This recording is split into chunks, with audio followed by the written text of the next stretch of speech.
Hi, I'm Spencer, an expert builder at Naologic, and today I'll be explaining the Helpdesk functions. Let's get started.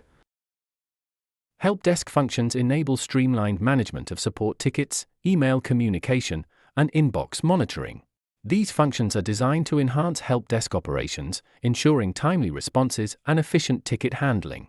To add any of these functions to your action, locate the action you are modifying, press Edit, click Add Function, and then click on the header of the new function that was added. Search for the Helpdesk subcategory, and you will see three options. The Check Helpdesk Inbox function monitors the Helpdesk inbox for incoming emails. The Save Helpdesk Ticket function creates or updates a Helpdesk ticket based on received data. The Send Helpdesk Emails function facilitates outgoing email communication from the Helpdesk. That's the end of our quick tutorial on Helpdesk functions.